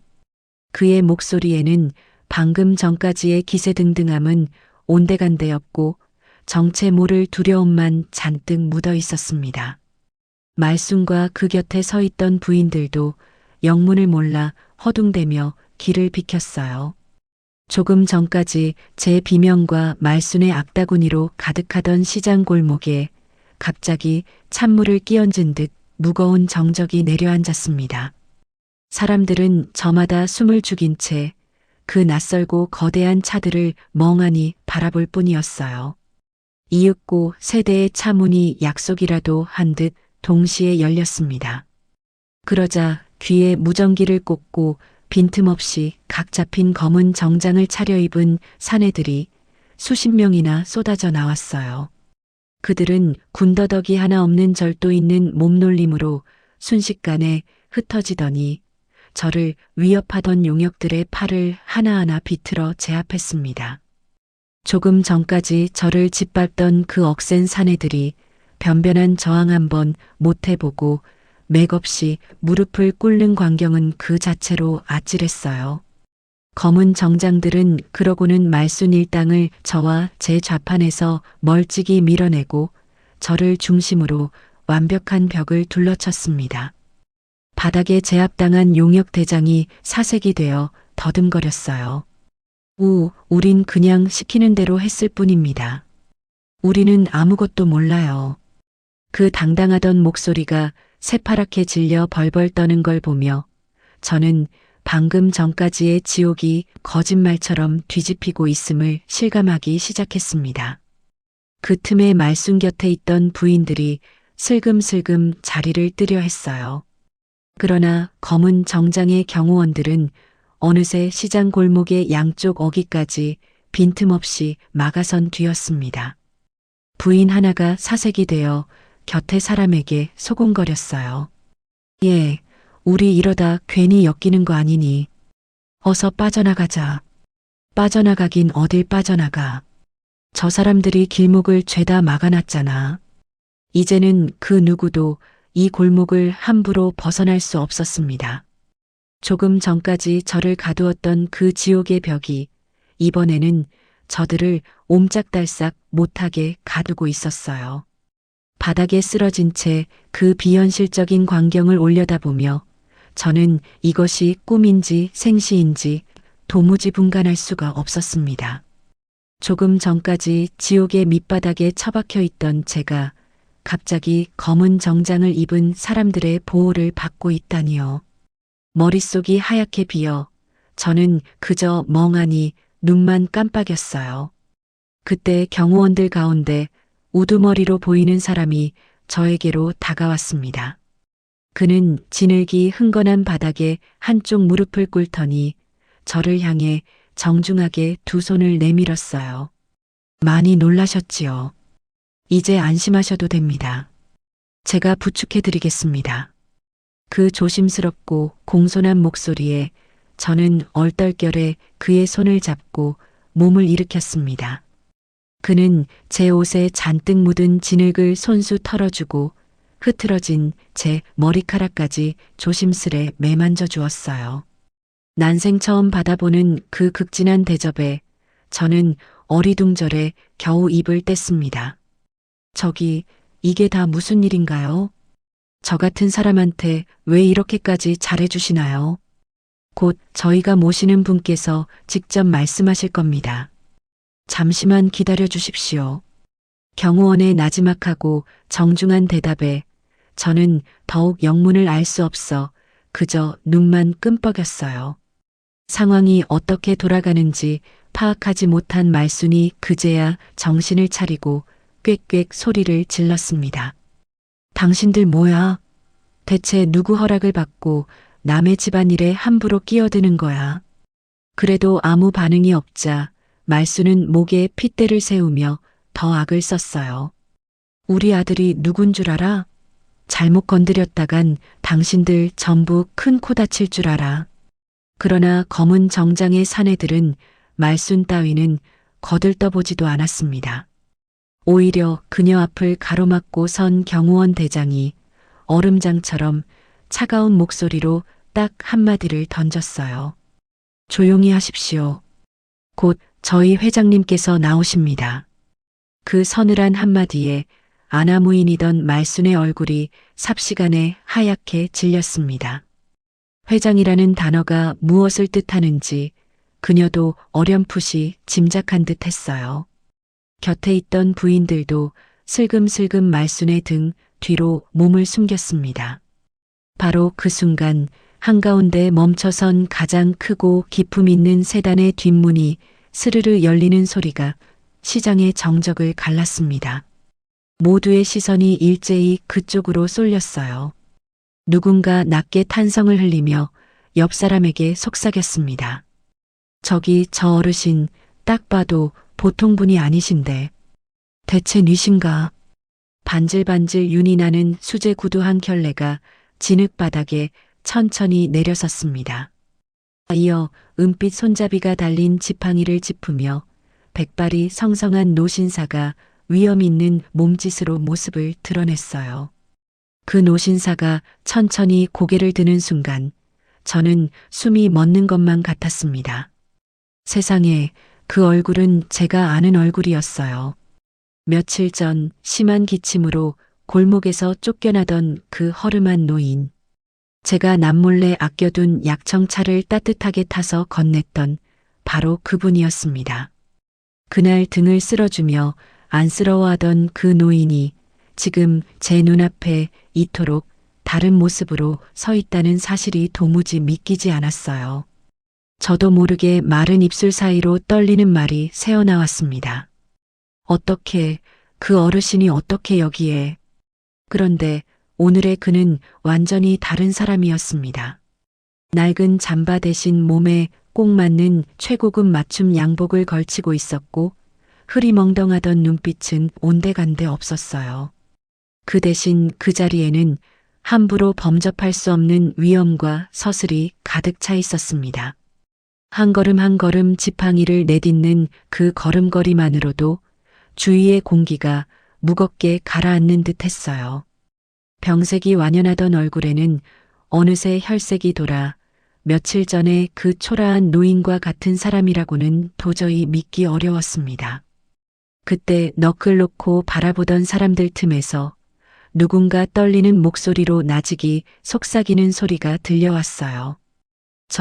저분 혹시 명성 한방 웰니스 그룹의 김학수 회장님 아니야? 명성그룹이면 전국에서 제일 큰 건강 기업이잖아. 그런 양반이 왜 이런 데를 다 왔대? 사람들의 수군거림이 잔물결처럼 번져나갔습니다. 그 한마디 한마디에 시장 전체가 술렁이며 얼어붙었어요. 전국에서 손꼽히는 대기업의 총수라는 그 이름 앞에서 사람들은 하나같이 입을 다물지 못했습니다. 그 이름이 사람들 입에 오르내리자 말순의 두 다리가 눈에 띄게 후들거리기 시작했어요. 아들이 그토록 매달리던 명성그룹, 그 거대한 기업의 회장이 하필이면 제 편에 서서 나타났으니 말입니다. 말순도 이제야 상황이 얼마나 무섭게 뒤집혔는지 어렴풋이 깨달은 듯 했습니다. 그녀는 새하얗게 질린 얼굴로 저와 회장을 번갈아 보며 겨우 기어들어가는 목소리로 중얼거렸어요. 저 회장이 왜 여기에? 저 거지 같은 여자랑 대체 무슨 사이길래? 그러나 아무도 그녀의 물음에 답해주지 않았습니다. 저 역시 마찬가지였습니다. 며칠 전 제가 안쓰러운 마음에 차 한 잔을 건넸던 그 병약한 노인이 온 나라가 다 아는 대기업의 회장이었다니요. 그날 제가 무심코 베푼 작은 온정이 이렇게 거대한 그림자가 되어 저를 지켜주러 돌아올 줄은 꿈에도 몰랐어요. 문득 저만치를 보니 조금 전 사내에게 떠밀려 쓰러졌던 국밥집 이모가 몸을 일으켜 저를 바라보고 있었습니다. 그 곁에서 생선가게 아저씨가 떨리는 목소리로 중얼거렸어요. 세상에나, 저각시가 저 어르신한테 대체 무슨 은덕을 베풀었기에 저런 분이 몸소 여기까지 오셨을까? 이모는 두 손으로 입을 막은 채 하염없이 눈물을 훔치고 있었어요. 그 젖은 눈이 잘됐다고, 정말 잘됐다고 소리 없이 말해주는 것만 같아 제 가슴도 뜨겁게 차올랐습니다. 조금 전까지 저를 짓누르던 절망이 거대한 반전의 서막 앞에서 걷잡을 수 없이 요동치는 심장 박동으로 바뀌어 갔습니다. 흙과 피로 얼룩진 제 두 손을 내려다보다 저는 다시 천천히 다가오는 회장의 얼굴을 올려다보았어요. 이 모든 것이 대체 무슨 영문인지, 앞으로 무슨 일이 벌어질지 저는 감히 짐작조차 할 수 없었습니다. 다만 한 가지, 방금 전까지 제 앞을 가로막던 저 캄캄한 벼랑이 이제 막 전혀 다른 방향으로 무너져 내리기 시작했다는 것만은 온몸으로 또렷이 느낄 수 있었어요. 회장은 지팡이를 짚은 채 느리지만 조금도 흔들림 없는 걸음으로 아수라장이 된 제 좌판 앞까지 다가왔습니다. 그가 한 걸음씩 진흙바닥을 밟을 때마다 수백 명이 지켜보던 시장 골목에는 바늘 하나 떨어지는 소리까지 들릴 듯한 정적이 흘렀어요. 그는 진흙이 튄 제 앞치마와 벗겨져 피가 배어 나온 무릎, 그리고 제가 두 팔로 꼭 끌어안고 있는 약청 단지를 천천히 번갈아 내려다보았습니다. 그 인자하던 눈매가 서서히 굳어지며 깊은 주름 사이로 서리빨 같은 노기가 어렸어요.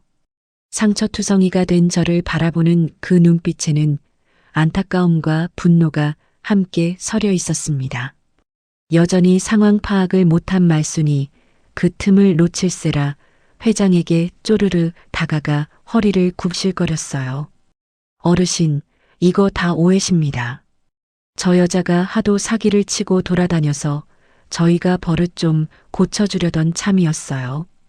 점잖으신 분이 이런데 상관 마시고 어서 가시지요. 말수는 회장의 눈에 들려는 듯 알랑거리며 연신 두 손을 비볐습니다. 그러나 회장은 벌레라도 본 듯 그녀를 향해 눈길 한 번 주지 않고 얼음장처럼 차갑게 고개를 돌려버렸어요. 무시당한 말순의 얼굴이 무안함에 벌겋게 달아올랐다가 이내 어색하게 굳어버렸습니다. 회장은 오직 저만을 바라보았습니다. 조금 전까지 서슬퍼렇던 눈빛이 저를 향할 때만은 봄볕처럼 온화하게 풀어졌어요. 그러더니 그 거대한 명성그룹의 총수가 수백 명이 지켜보는 그 한복판에서 생선 비린내 나는 저를 향해 허리를 깊숙이 꺾어 인사를 했습니다. 지팡이에 몸을 의지한 백발의 노인이 거의 직각으로 허리를 굽히는 그 광경에 시장 전체가 숨을 멈췄어요. 여기저기서 사람들이 헉하고 숨을 들이켜는 소리가 새어나왔습니다. 세상에 저런 어른이 저각시한테 허리를 다 숙이네. 누군가의 그 한마디가 얼어붙은 정적을 타고 또렷하게 울려 퍼졌습니다. 선생님, 그날 베풀어 주신 그 귀한 약청 덕분에 제가 몇 해를 앓던 지병이 씻은 듯이 나았습니다. 진작 찾아뵈었어야 했는데 이렇게 늦어 참으로 송구합니다. 선생님이라니요. 평생 며느리로 이혼녀로 거지 취급만 받아오던 저를 향해 온 나라가 우러르는 그분이 선생님이라 부르며 허리를 숙이고 있었습니다. 그 한마디에 제 가슴 깊은 곳에서 뜨거운 덩어리가 왈칵 치밀어 올랐어요. 참으려 해도 도무지 참아지지 않는 눈물이 흙과 피로 얼룩진 뺨 위로 주르륵 흘러내렸습니다. 그것은 서러움의 눈물이 아니라 태어나 처음으로 사람답게 대접받는다는 벅찬 감격의 눈물이었어요. 불과 얼마 전 바로 저 사람이 던진 마른 오징어에 이마를 맞고 흙탕물에 내던져진 돈을 주우라며 온갖 조롱을 당하던 제가 아니었던가요? 그 모진 수모가 이 한 번의 깊은 인사로 말끔히 씻겨 내려가는 것만 같아 저는 하염없이 흐르는 눈물을 굳이 닦아내려 하지 않았습니다. 오히려 이 눈물이 지난 세월의 억울함을 흘려보내주는 것 같아 마음이 한결 후련해졌어요. 회장이 제게 허리를 숙이는 그 모습을 보며 조금 전까지 제 얼굴에 오징어를 던지고 뺨을 후려치던 말순의 남빛이 백지장처럼 하얗게 질렸어요. 입술이 파르르 떨리고 두 눈이 갈 곳을 잃은 채 흔들렸습니다.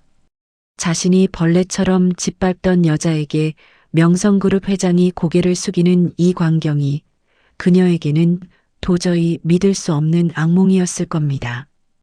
방금 전까지 아들의 성공을 등에 업고 온 세상을 다 가진 듯 굴던 그 오만함이 회장의 굽은 허리 앞에서 소리도 없이 무너져 내리고 있었어요. 곁에 부인들도 하나같이 고개를 떨군 채 감히 저와 눈을 마주치지 못했습니다. 이윽고 회장이 허리를 곧게 펴더니 사방이 쩌렁쩌렁 울리도록 벼락 같은 호통을 내질렀습니다. 그 목소리에는 조금 전의 온화함은 온데간데 없고 오래 세상을 호령해 온 사람만이 가질 수 있는 무서운 위험이 서려 있었어요. 누구냐? 감히 내 생명의 은인에게 이토록 모진 손찌검을 한 자가 누구냐? 그 한마디에 조금 전까지 저를 짓밟던 용역들이 파리처럼 납작 엎드렸습니다. 서로 눈치를 보며 슬금슬금 뒷걸음질을 치는 그 꼴이 방금 전 저를 겹겹이 애워싸던 모습과는 하늘과 땅 차이였어요. 다리에 힘이 풀린 말수는 그대로 진흙탕 바닥에 털썩 주저앉아 온몸을 사시나무 떨듯 떨었습니다. 그 오만하던 얼굴이 공포로 일그러진 채 감히 회장을 올려다보지도 못했어요. 한쪽에서는 이 광경을 촬영하던 민우의 새 아내가 손에 쥔 휴대폰을 툭 떨어뜨리더니 얼굴을 감싸쥐고 슬금슬금 도망치려 했습니다. 이건 나랑은 상관없는 일이에요. 난 그냥 구경만 한 거라고요. 그러나 어느새 그녀의 앞을 가로막은 경호원에게 막혀 그 여자는 한 발짝도 움직이지 못했어요. 조금 전 저를 조롱하며 낄낄거리던 그 얼굴이 이제는 새파랗게 질려 사색이 되어 있었습니다. 회장은 다시 저를 돌아보며 이번에는 더없이 부드럽고 든든한 목소리로 말했습니다. 선생님, 이제 아무 염려 마십시오. 명성그룹의 모든 힘을 다해 빼앗기신 아버님의 비법도 그동안 잃으신 명예도 제가 반드시 남김없이 되찾아 드리겠습니다. 이 늙은이의 목숨을 살려주신 은혜에 비하면 그것은 아무것도 아닙니다. 그 말을 듣는 순간 저는 다리에 힘이 풀려 그 자리에 주저앉을 뻔했습니다. 문득 평생을 약재 냄새 속에서 사시다 끝내 억울하게 눈을 감으신 아버지의 얼굴이 눈앞에 아른거렸어요.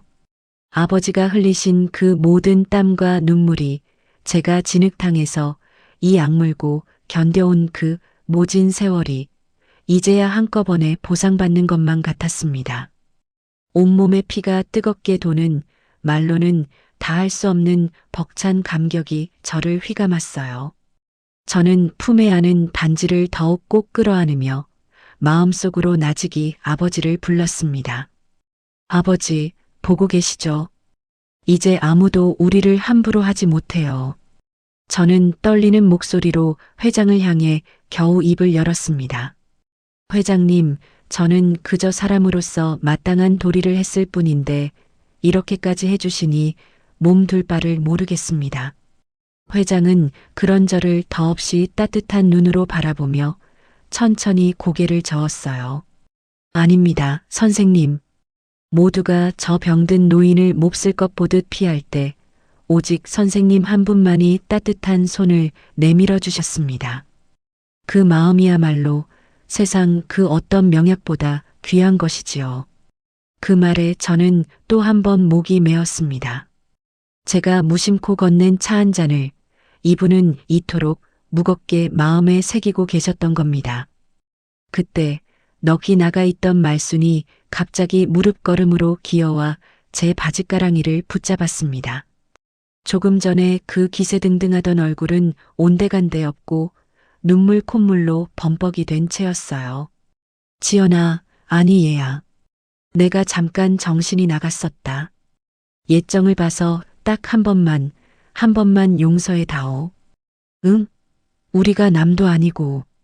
불과 몇 분 전까지 저를 짐승만도 못하게 짓밟던 그 입에서 나오는 애원이었습니다. 남도 아니라는 그 말이 어찌나 뻔뻔하던지 헛웃음마저 나올 지경이었어요. 저는 제 다리를 붙든 그 손을 차갑게 내려다보다 천천히 떼어냈습니다. 그러고는 흔들림 없는 눈으로 말순을 똑바로 바라보며 한자 한자 또박또박 힘주어 말했어요. 저는 당신들한테 받은 그대로 돌려드릴 뿐이에요. 이제부터 당신 아들 회사가 어떻게 무너지는지 그 두 눈으로 똑똑히 지켜보세요.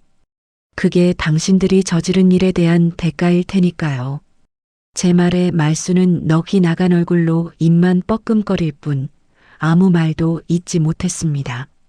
지켜보던 시장 상인들 사이에서 그제야 참았던 박수와 통쾌한 환호성이 여기저기서 터져 나왔어요. 그동안 저를 감시하던 사내들이 무서워 숨죽이고 있던 사람들이 이제는 마음 놓고 제 편에 서서 손뼉을 쳐주었습니다. 저를 위해 마음 졸이던 이모가 두 손을 번쩍 들고 눈물을 쏟으며 제 이름을 목청껏 불러주었어요. 지연아, 잘했다. 아이고, 우리 지연이가 드디어 한을 푸는구나. 회장이 제게 손을 내밀어 정중하게 저를 이끌었습니다. 그러고는 곁에 선 경호원 대장을 돌아보며 나직하지만 단호한 목소리로 일렀어요.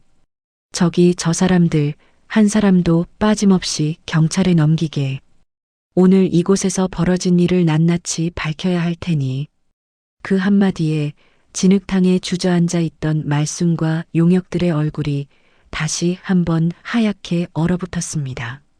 저는 여전히 그 약청 단지를 품에 소중히 안은 채 흙투성이 몸으로 천천히 자리에서 일어섰어요. 온몸은 상처투성이에 성한 데 하나 없었지만 이상하게도 마음만은 오래 짓눌려 있던 짐을 내려놓은 듯 홀가분했습니다. 수많은 사람들의 환호 속에서 저는 회장의 곁에 나란히 서서 시장 어귀에 세워진 검은 리무진을 향해 한 걸음씩 걸어 나갔습니다. 고개를 떨구고 종종 걸음치던 지난날과 달리 이번에는 허리를 곧게 펴고 당당하게 말입니다. 오래도록 저를 따라다니던 서러움과 두려움의 그림자가 그 몇 걸음 사이에 서서히 뒤로 밀려나는 것이 느껴졌어요. 등 뒤로 멀어지는 시장 골목과 진흙탕에 넋을 놓고 저를 바라보는 말순을 뒤로 한 채 저는 이제껏 걸어본 적 없는 전혀 새로운 길 위에 조심스레 그러나 단단하게 첫 발을 내디뎠습니다. 리무진 문이 스르르 열리고 저는 마지막으로 한 번 더 아버지의 얼굴을 떠올렸어요. 평생 남 좋은 일만 하다 억울하게 가신 아버지의 그 굽은 등이 오늘만은 조금은 펴지셨을 것만 같았습니다. 차창 너머로 쏟아지는 상인들의 환호를 들으며 저는 이 벅찬 순간을 오래도록 가슴에 새겼습니다. 그날 이후로 세상이 조금씩 달라지기 시작했습니다. 회장은 약속을 지키는 사람이었어요.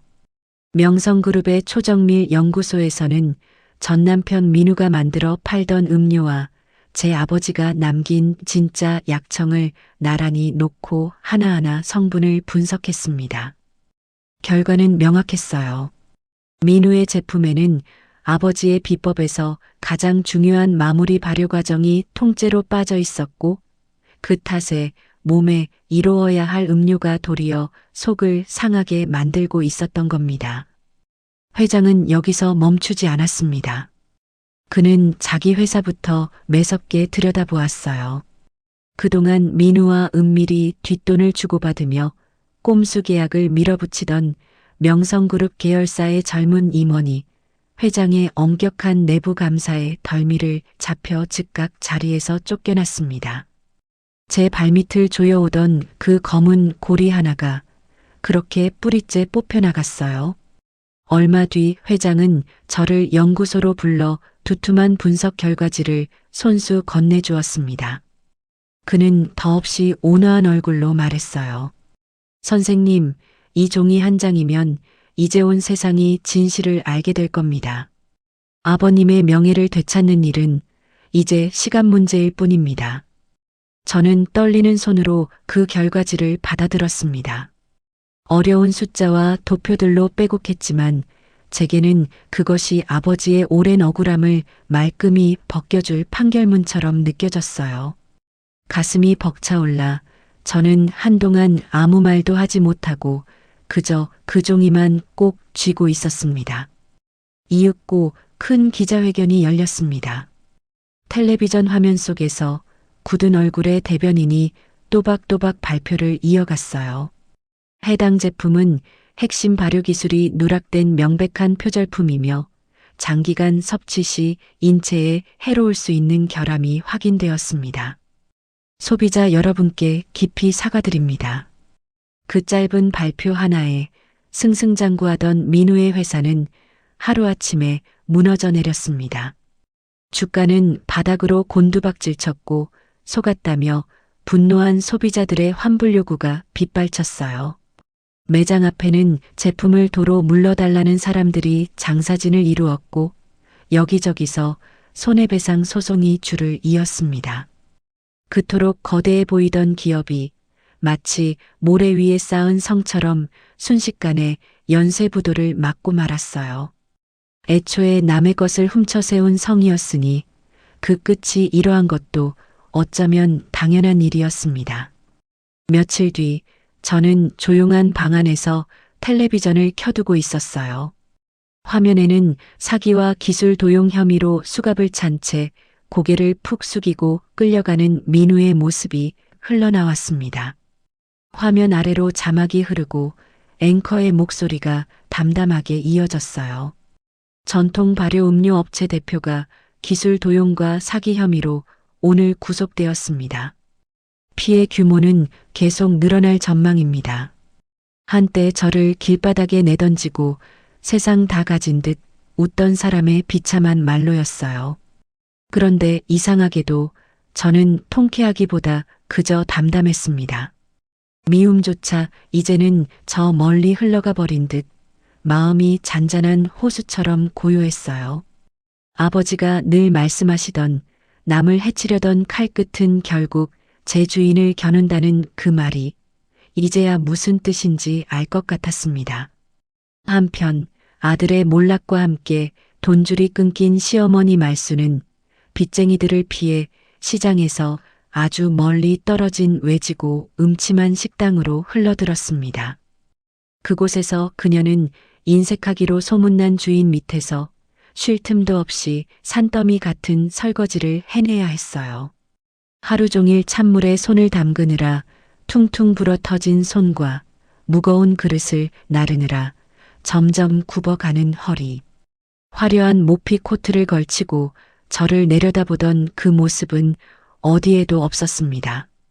기름때 묻은 앞치마를 두른 채 구석에서 한숨을 쉬는 그녀의 얼굴에는 지난날의 교만을 뼈저리게 후회하는 기색만이 가득했어요. 언젠가 그녀가 깨진 그릇을 치우다 말고 허공을 보며 혼잣말처럼 중얼거렸다는 이야기를 저는 나중에야 전해 들었습니다. 내가 그때 왜 그랬을까? 사람을 그렇게 짓밟는 게 아니었는데. 그러나 이미 엎질러진 물이었어요.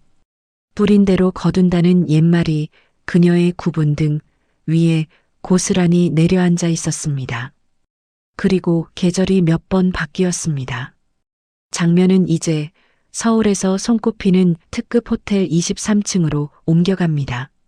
그 웅장한 층 한편에 고풍스럽고 기품 있는 명성 한방 웰니스 센터가 문을 열었어요. 그 입구에 내걸린 금빛 현판에는 명인 송지연의 비전수제 약청이라는 글자가 큼직하고 단정하게 새겨져 있었습니다. 그 현판을 올려다볼 때마다 저는 가슴 밑바닥에서부터 뜨거운 것이 차오르는 것을 느꼈어요.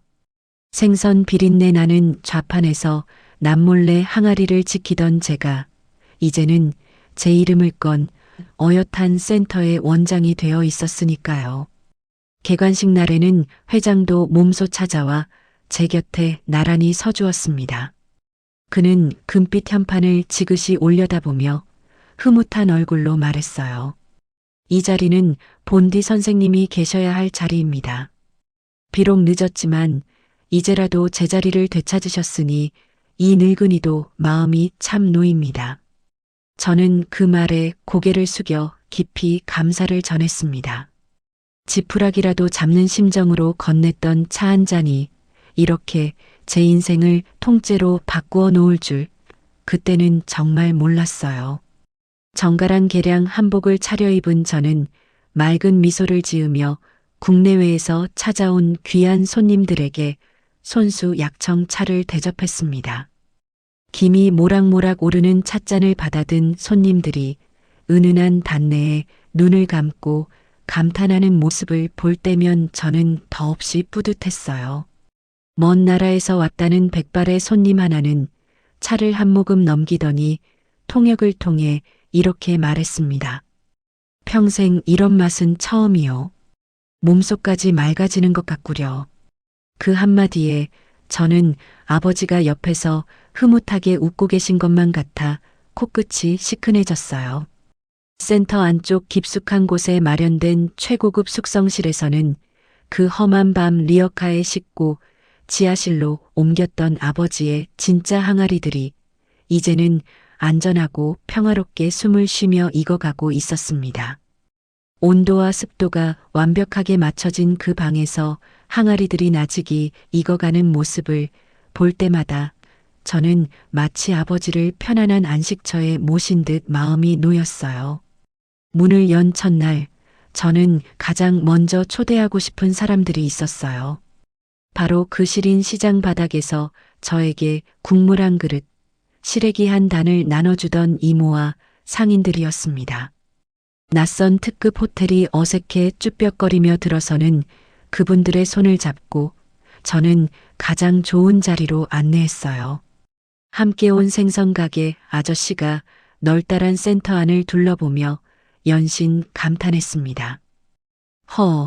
우리 지연이가 정말 큰일을 냈구먼.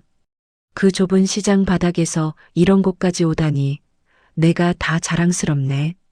아저씨가 그때 경찰을 부르려다 봉변을 당하셨잖아요. 저 그 마음 평생 안 잊어요. 제 말에 아저씨는 쑥스러운 듯 너털 웃음을 지었어요.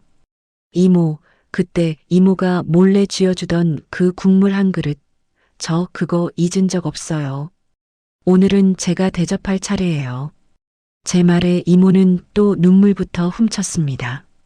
아이고, 우리 지연이. 이렇게 잘 될 줄 나는 진작 알았다니까. 고생 참 많았다. 우리 지연이.